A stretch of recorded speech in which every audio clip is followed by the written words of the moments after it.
Friends, हमारी आज की युवा पीढ़ी देश के भविष्य की कर्णधार है। वहीं भविष्य के नेशन बिल्डर्स भी हैं।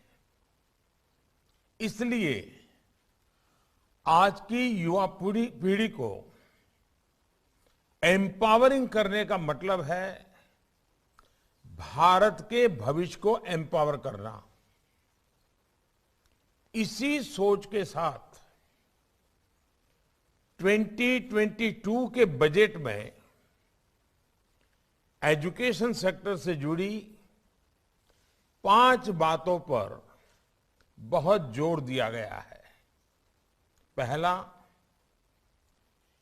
Universalization of quality education. हमारी शिक्षा व्यवस्था का विस्तार हो,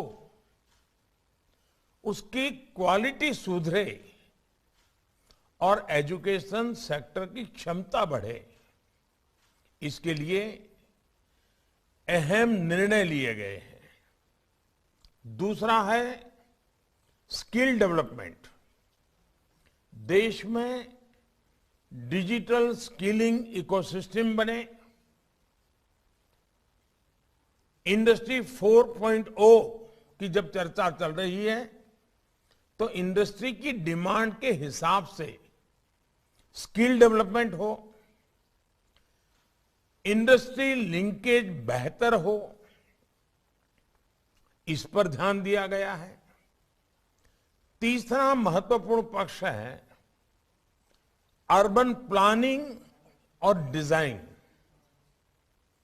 इसमें भारत का जो पुरातन अनुभव और ज्ञान है उसे हमारी आज की शिक्षा में समाहित किया जाना आवश्यक है।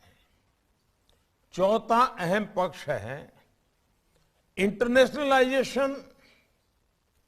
भारत में वर्ल्ड क्लास विदेशी यूनिवर्सिटियां आए, जो हमारे औद्योगिक क्षेत्र हैं, जैसे गिफ्ट सिटी है, वहां फिनटेक से जुड़े संस्थान आए, इसे भी प्रोत्साहित किया जाए। पांचवा महत्वपूर्ण पक्ष है एवीजीसी, यानी animation, visual effects, gaming, comic. इन सभी में रोजगार की अपार संभावनाएं हैं। एक बहुत बड़ा ग्लोबल मार्केट है। इसे पूरा करने के लिए हम भारतीय टैलेंट का कैसे इस्तेमाल बढ़ाएं, इस पर भी उतना ही ध्यान दिया गया है। ये बजट नई नेशनल एजुकेशन पॉलिसी को जमीन पर उतारने में बहुत मदद करने वाला है।